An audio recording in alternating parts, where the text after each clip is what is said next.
Something is wrong when so many parents live in fear that their child will be hurt or killed. Going to the movies, sitting in a first-grade classroom, attending a Bible study. Mrs. Clinton is right. Something is wrong.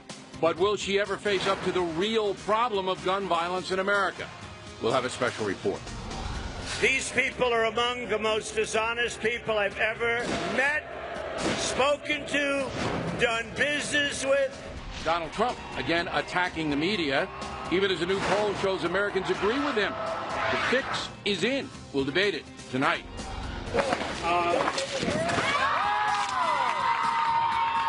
Also ahead, intense confrontations on college campuses over students who support Trump.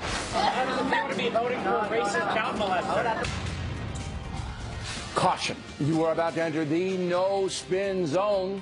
Factor begins right now.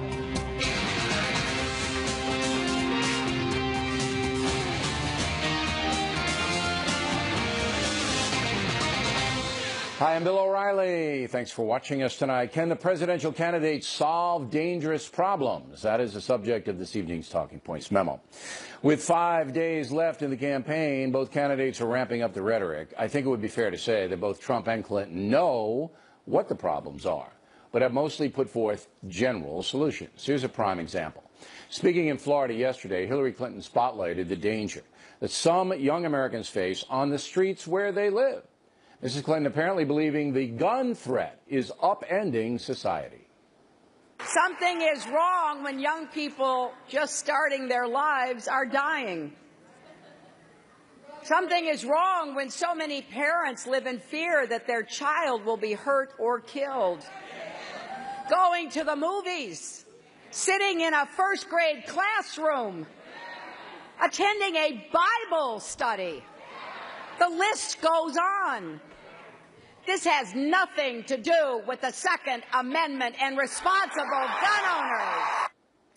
What Hillary Clinton has to know is that so far this year in the city of Chicago, 585 people have been killed and 3,100 wounded by gunfire, most of those poor black Americans.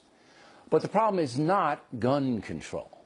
Chicago and the state of Illinois have strict gun possession measures, but obviously the thugs who are shooting people don't really care about those measures, do they? Therefore, it is a total waste of time for Hillary Clinton or any other politician to say that more gun control measures are going to solve the problem of street violence. There is a solution, but neither Clinton nor Trump have mentioned it. In the USA, anyone committing any crime with a gun, even simple illegal possession, should be subject to federal mandatory prison sentences. All gun crimes should become federal crimes.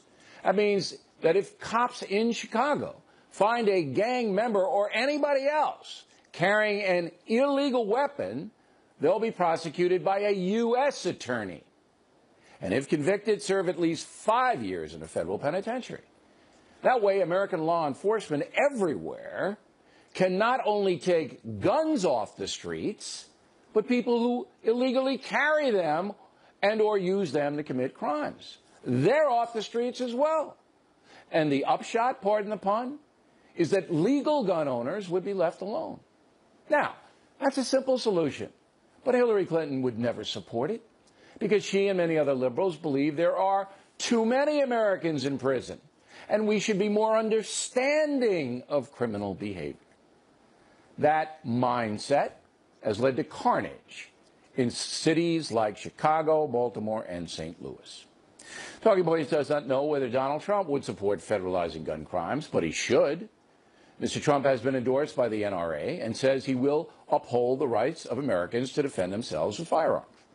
But he and every other politician must know that criminals can easily get guns, and that situation has to be confronted. So, when we vote for president next Tuesday, we the people might think about candidates who really want to solve problems, as opposed to candidates who just want to blow smoke. And that's the memo. Now for the top story reaction, joining us from Washington, Horace Cooper, Senior Fellow at the Heartland Institute, a conservative think tank.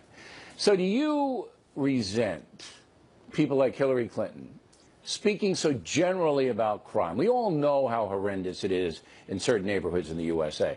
But I have no confidence that Hillary Clinton or her party would do anything to stop it. And they haven't in Chicago. That's a Democratic-run city. 585 plus lives have just gone practically unnoticed.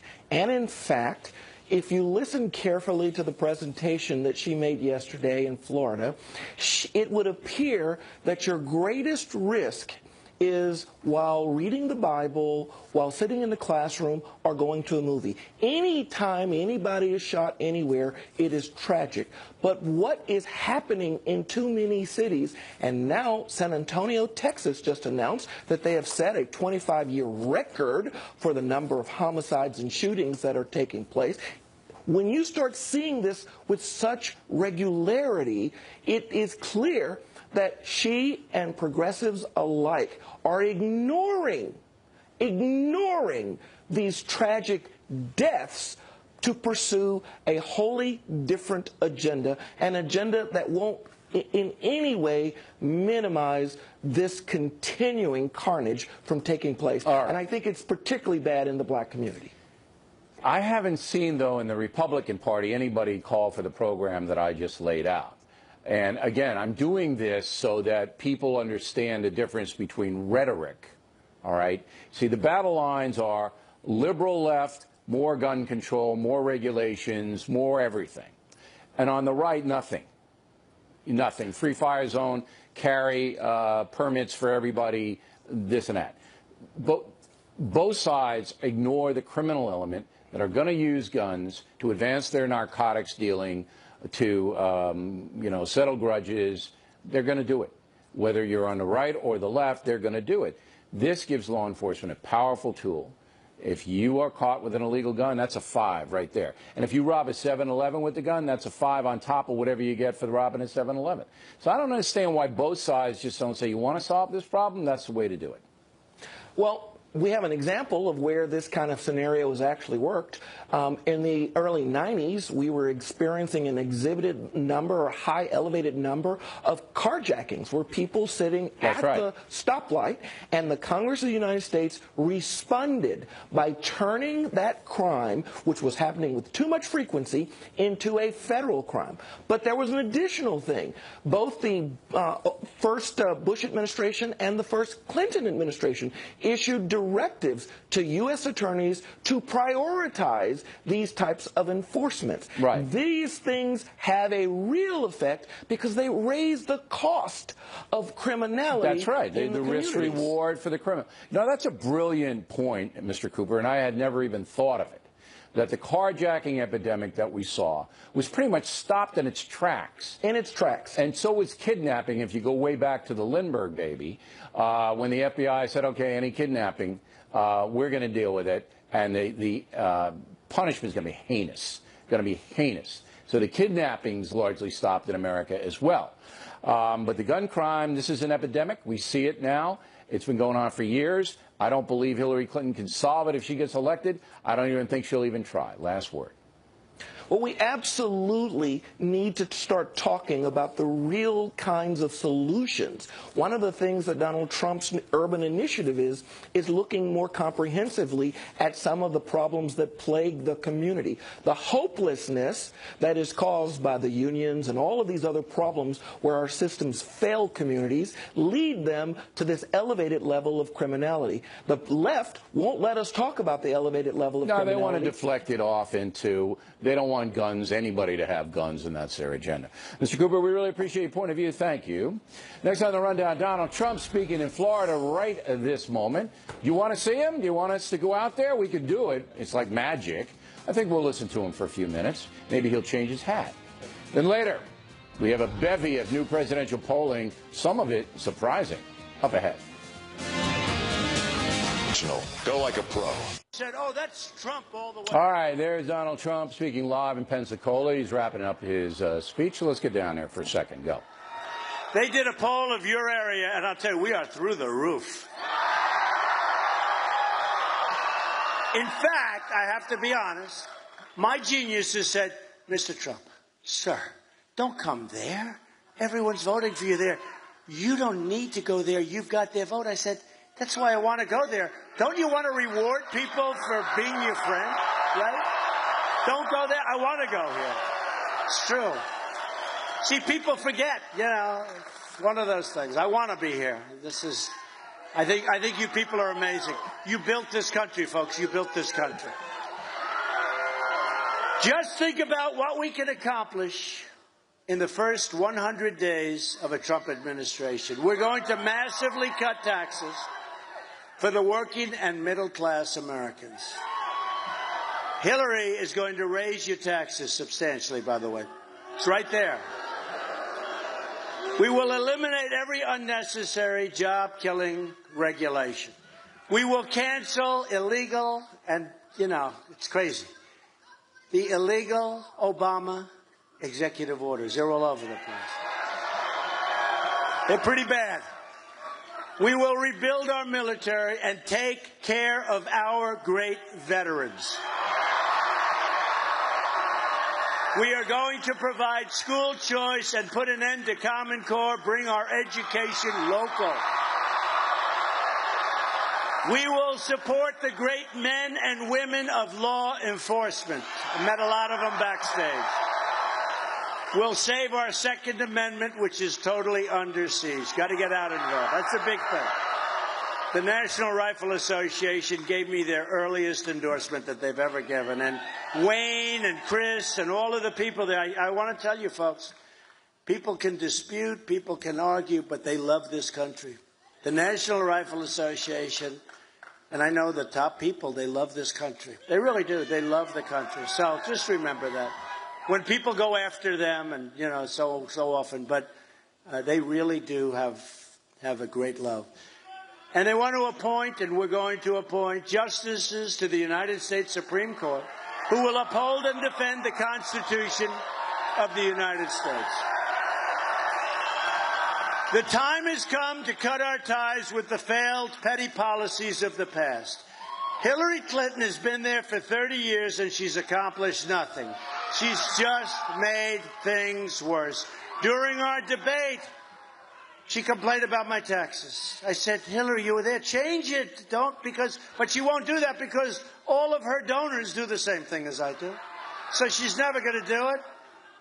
So I felt very strongly. I said, Hillary, you've been there for years. Change it. She's not going to change it. She doesn't do anything. She complains. She complains. She's the candidate of yesterday. We are the movement of the future.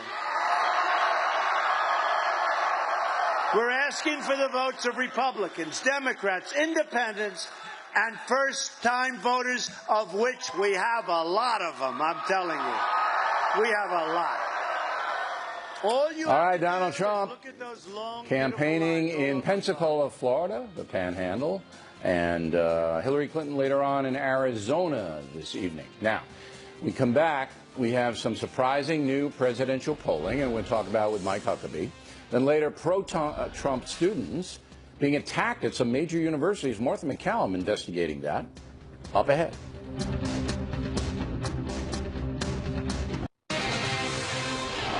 Campaign 2016 segment tonight, new polling. In the general election, LA Times tracking poll now has Trump up by 6. Wow. ABC News tracking poll has the race a tie. Rasmussen has it tied as well. A poll by The Economist magazine has Clinton up by 3 points nationwide. On the state front, CNN has Clinton up by 2 in Florida, Trump up by 6 in Nevada, Trump up by 5 in Arizona, Clinton up by 4 in Pennsylvania. Colorado, Emerson has Clinton leading by 3. Susquehanna has Clinton up by only 2 in Pennsylvania. Emerson has Trump up by 9 in Georgia. Winthrop has Clinton up by 5 in Virginia. So you can see the race is what they call fluid. Joining us from Santa Rosa Beach, Florida, Mike Huckabee. Any kind of insight into the polling today, Governor? Anything you saw?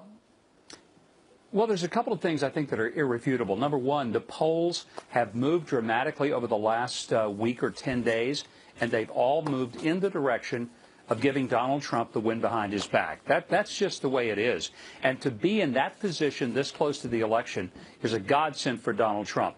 The second thing I think we see from these polls is that a lot of people are still not saying who they're going to vote for. And the reason is because if they say they're going to vote for Donald Trump, they're going to get called a racist, a bigot, a xenophobe. They're just not wanting to do that. And I hear this all over the country. I travel almost 5-6 days a week, and that's what I continually hear. It is exactly what I heard when I was in the UK in June during the Brexit vote. Same kind of thing. People didn't tell the pollsters what they really were thinking. That's what Trump people are counting on in states like Pennsylvania and Wisconsin, where they're running behind right now. They're counting on people not really leveling with the pollsters. When you see the Clinton campaign, she's not doing that many events. Like Trump was running around all of Florida. I think he did 4 events today. Clinton had 2. One in Las Vegas, and then one tonight, I think, outside of Phoenix. She doesn't seem to be, I don't know whether she's sitting on it or she's tired. Any read into that? Well, she yelled at a heckler, and she said, "I am sick and tired," and then she went on with other things. But I said the newsflash there was that she finally admitted that she was both sick and tired. She doesn't look bad out there. She looks okay. I mean, it's just not like... Yeah, she looks okay, but she isn't doing a lot of events. No. And I'll tell you why she's not. They're afraid she'll make a big mistake, just like yelling at a heckler was a huge mistake. So they're just going to keep her hidden. I mean, it's easier to find, Huma Abedin right now than it is Hillary for the most part.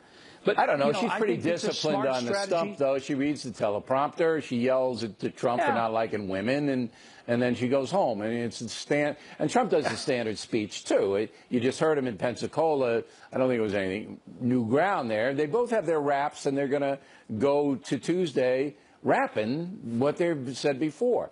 But I don't know. It's funny because Romney thought he was ahead last time around, and we'll get into this more on Sunday. Now we get a special factor.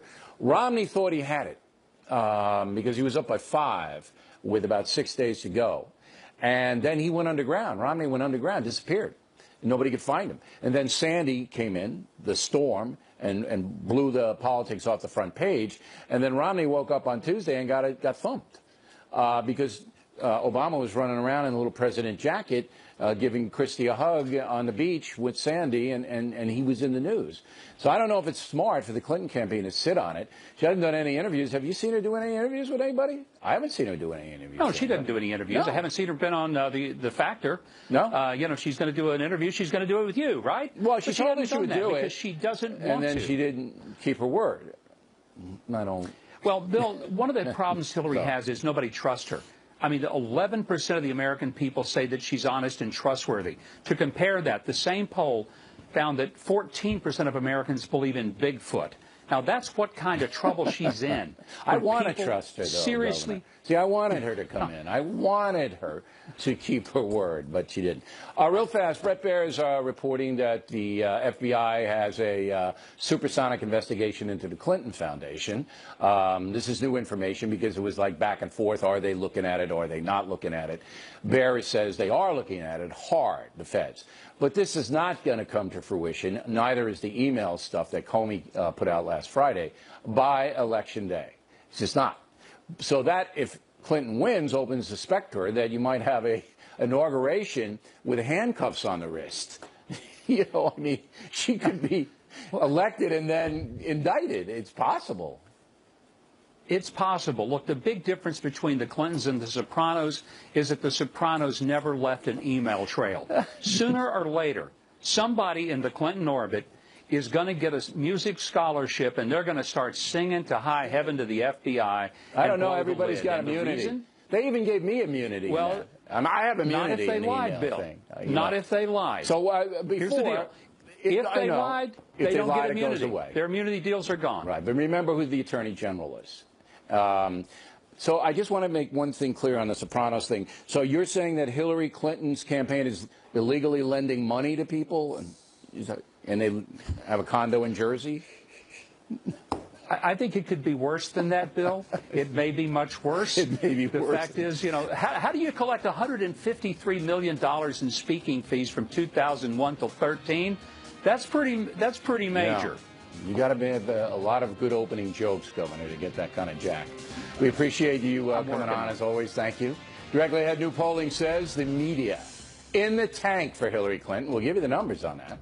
And Miller on how to survive until Election Day. The Factor is coming right back. In the next segment tonight, one of Donald Trump's main themes on the road is that the media is corrupt, heavily favoring Hillary Clinton. Another important issue for Americans is integrity in journalism. These people are among the most dishonest people I've ever met, spoken to, done business with. These are the most dishonest people. And a new poll from USA Today backs Trump up to some extent. The question, who do you think the media would like to see elected president? Hillary Clinton, 75%. Donald Trump, 8%. Don't know, 11%. Joining us now from Indianapolis, Jeff McCall teaches communications at DePauw University.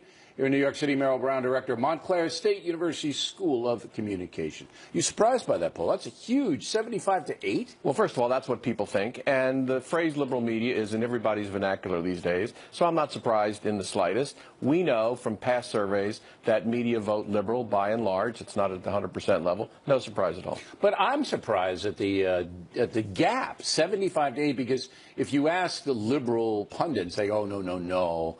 You know, look, if you went to the New York Times newsroom tonight, Professor, and you said, do you guys favor Hillary Clinton? Oh, no, no, no. You know they'd say that. Of course they would say that, as they have to. But private surveys that have been done in the past say that reporters generally covering national campaigns lean Democratic and lean liberal. But the problem with the whole premise is we like to believe they're doing their job. You have a political point of view. You don't tell everybody who you're going to vote for. You do your job as best you can because you're a serious-minded journalist. I'd say that about most of the media as well. Okay. Would you say that about most of the media, Professor McCall? Because the American people think the fix is in, as Trump might say. Yeah, the media, you know, the reporters are a reflection of the environments in which they live. And they live in newsrooms where most of their colleagues lean left, and they went to colleges and J schools where most of their professors leaned left.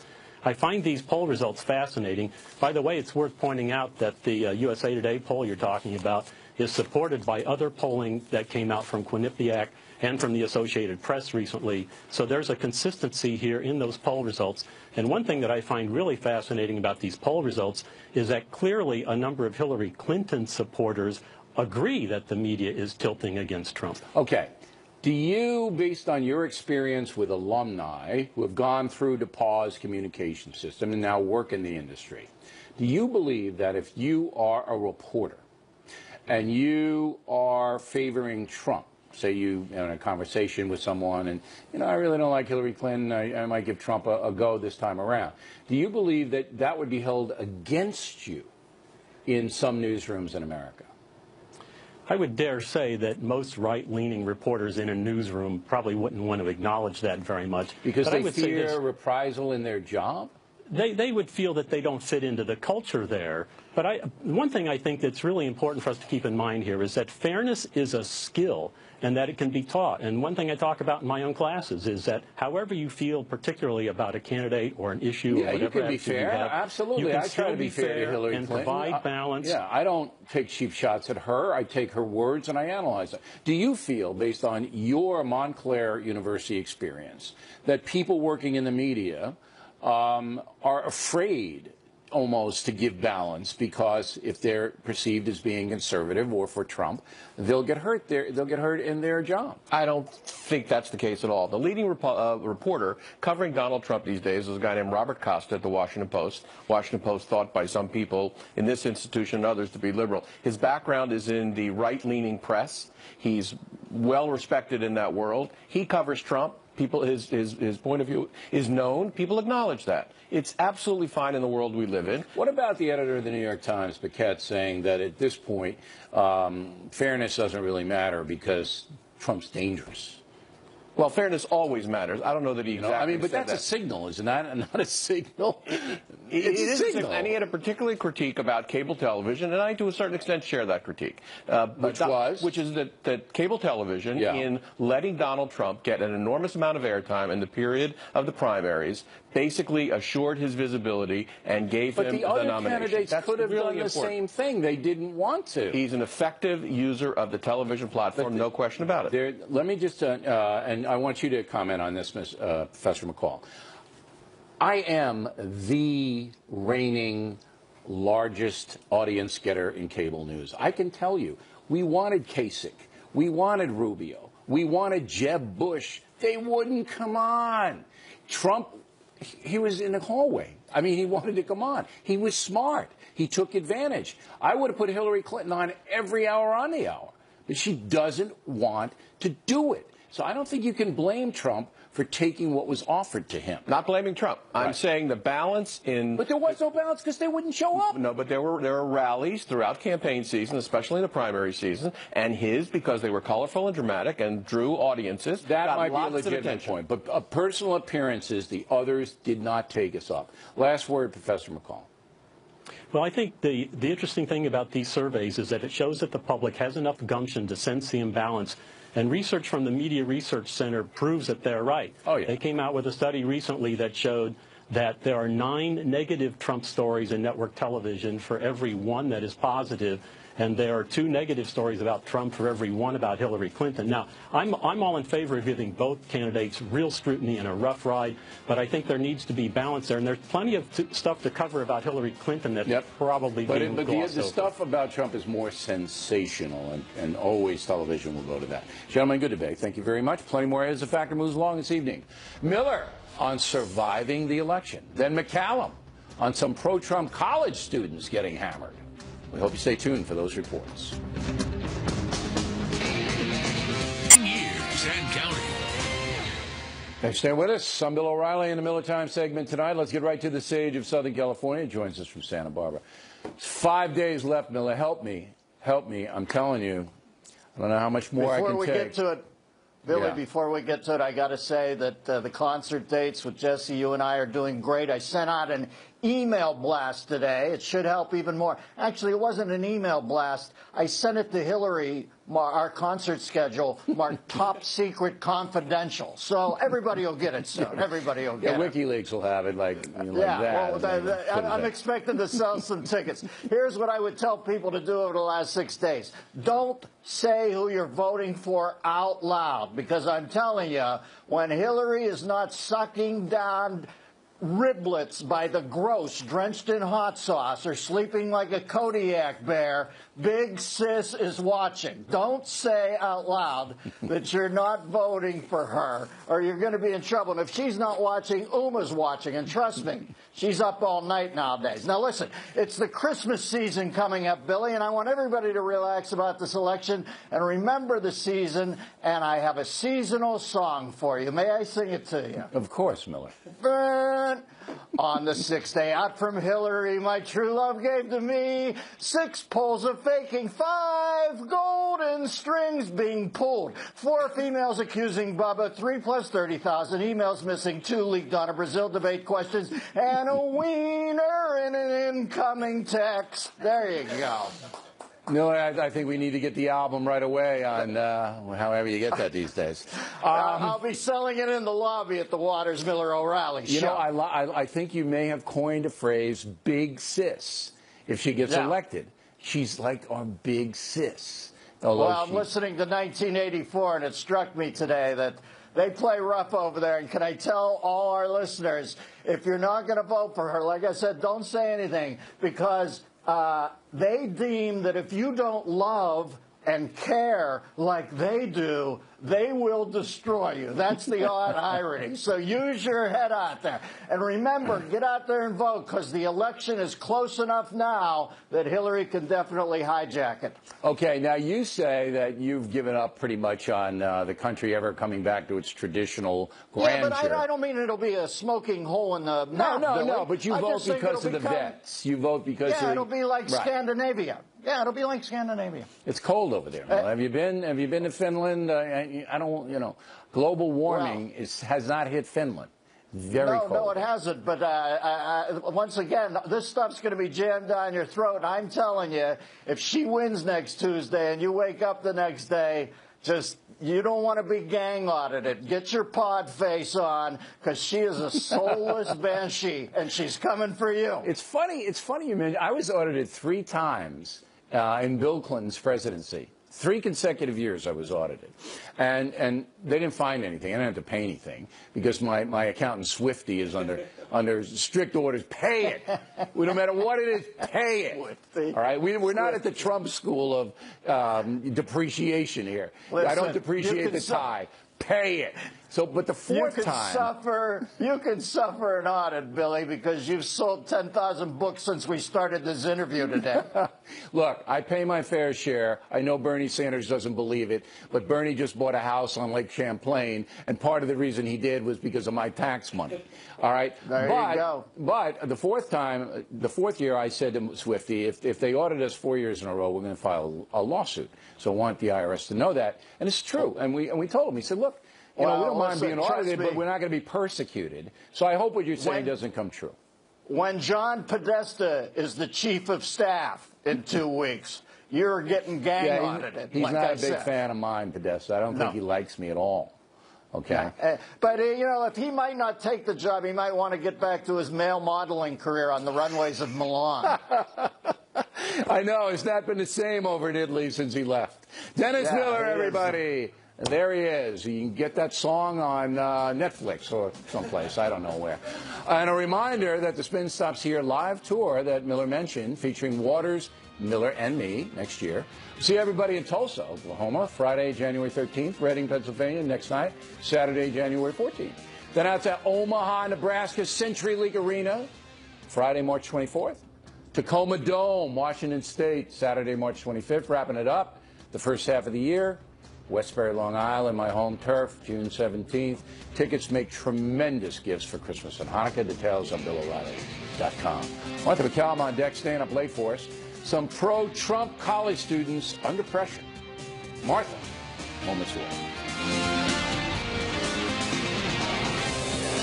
Back in the book segment tonight, did you see that? Unfortunately, some college campuses these days are hostile places if a student supports Donald Trump.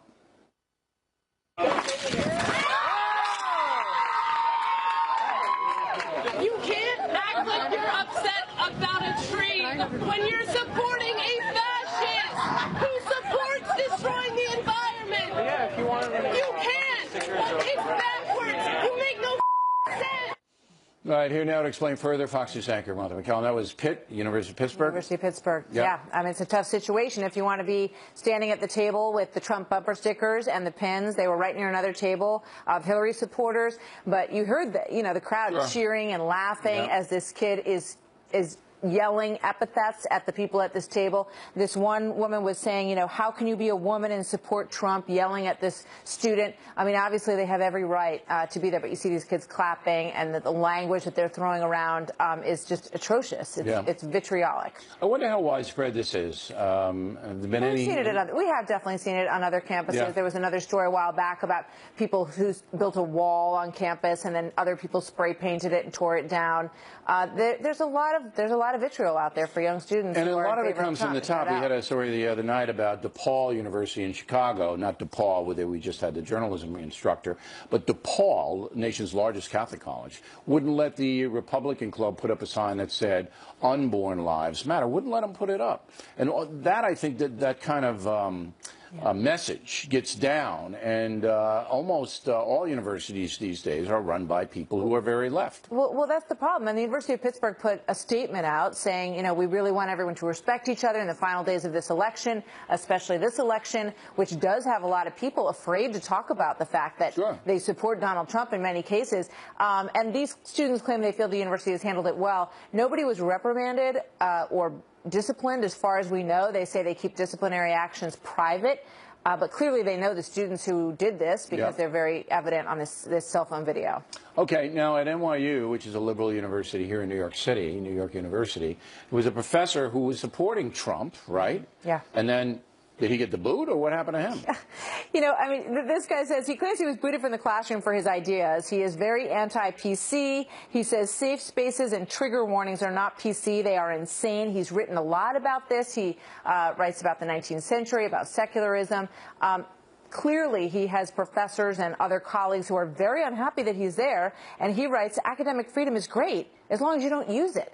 And he claims he was booted from NYU. NYU, we talked to them and got a statement from them as well. They say he was not asked to leave, that he asked for a leave of absence, What does and he that teach? he is welcome to return in the spring semester. He teaches a course on 19th century culture and anti-secularism. He's written a lot on He's a cultural liberalism is the guy, category that he right. falls under. And he's, but he's NYU, to be non-tenured. clear, they said they didn't get rid of him. That's he what can they're come back saying. in the spring if he wants to. He should. I think he should. He should definitely come back. Yeah, I mean, any conservative or traditional professor gets an opportunity, should take it. I mean, But the stand fact up. is that he's ganged up on by colleagues. I mean, that that's part always gonna nobody's happen. disputing. He had a Twitter account that was called Deplorable NYU Professor, and of course that that just completely flipped them out. They didn't want anybody who had that title working You're with them. always going to have that at universities if you're a traditional or conservative or even a Republican. You know, you're always going to have that kind of bias against you. But you got to stand up and be a man. And the or a woman. presidents of these Or a woman. universities have to make sure that there is a safe space for both kinds safe of space. opinion. Yeah, talk about Yeah. safe spaces. How about a safe space for these kids and their table? Yeah, but they'd be lonely. The kids would just be in there by themselves. You know. The Trump table, we have a special place for That's you. right. You're over here. I feel sorry for the guys at the Trump table. Dating is going to be tough. Exactly. I mean, it's not going to be an easy slide until after the election. All right, Martha McCallum, everybody. Thanks for staying up late. We'll see you in Hammer, 9 Eastern time in the morning. Factor tip of the day, brutal battle that the American Army won in a very unusual way. Actually, there were Marines as well. The tip, moments away. Very unusual American military victory. But first, no better time to sign up or re-up for BillO'Reilly.com premium membership. If you do, you get any one of my books free of charge, plus a copy of the Constitution. PMs get their own private news service every day, the No Spin News, and it's a good one tonight. And also big discounts on all our stuff for holiday giving, so we hope you check out premium membership. Now the mail, Priscilla Nelson, Reno, Nevada.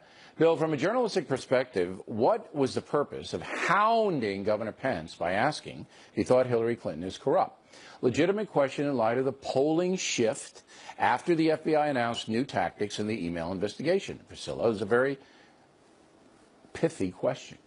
Bob Manuel, Indian Land, South Carolina. Bill, your badgering Pence on the corruption issue is way over the top bullying. Look, I'm well aware that some viewers want campaign stops for the candidates they support. I'm aware of that. That's never going to happen here. I want to know if the Republican ticket, Trump and Pence, if they believe they're running against a corrupt candidate. And you should want to know that too. Phil Whitaker, Amelia Island, Florida. Even though I support Trump, Pence never ceases to amaze me why seasoned politicians refuse to give yes or no answers to simple questions. Dr. Arthur Alex, Palm Coast, Florida. O'Reilly, your assertion that Hillary Clinton did a good job as senator is without merit. Made no such assertion, doctor, and do not believe you even watched the Talking Points memo.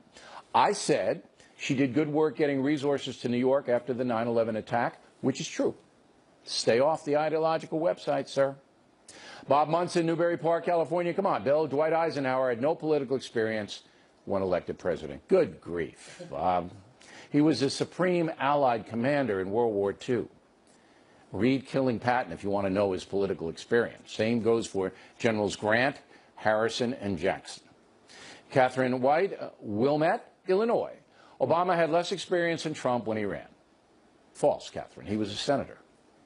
And McMillan, Lilburn, Georgia. I'm okay with Trump having no political experience. Look where Clinton's experience has gotten us. Okay, there you go. Ted Letty, Dublin, Ireland. Bill, do you share my concern that Trump may start an international incident if somebody insults him as president? Other than Trump putting the Trump sign over the Eiffel Tower? No, I'm not worried about it, Ted. Like him or not, Trump is not off the rails. Finally, tonight, factor tip of the day. There's a new war movie called Hacksaw Ridge, directed by Mel Gibson. That's going to come out on Friday.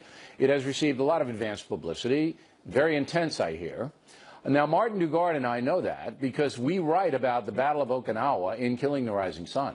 And we focus on the same guy that Gibson features, a medic named Desmond Doss, who refused to carry a gun, but emerged as one of the bravest soldiers in the Pacific Theater. The Doss pages in Rising Sun are harrowing, and you might want to check them out if you are interested in seeing that movie. Factor tip of the day. And that is it for us tonight. Please check out the Fox News Factor website, differforbillO'Reilly.com. Also, we'd like you to spout off about the fact of anywhere in the world. O'Reilly at FoxNews.com, O'Reilly at FoxNews.com. Name and town if you wish to opine. Word of the day, news sophistry. When writing to the Factor. Now, I have extended invitations to both the Trump and Clinton campaigns. Come on the Factor on Monday. We did this last time around with Romney and Obama for an extensive interview. We do not believe that Hillary Clinton will do it. As we mentioned earlier, we hope she reconsiders. Trump may show up. I hope he does. He might show up tomorrow. He might show up Sunday. We have a special Sunday. He might be out there in my car right now, but he's in Pensacola. So we don't know about Trump, but we are trying to get you the latest info before you vote. Again, thanks for watching us tonight. I'm Bill O'Reilly. Please remember that the spin stops here, because we are definitely looking out for you.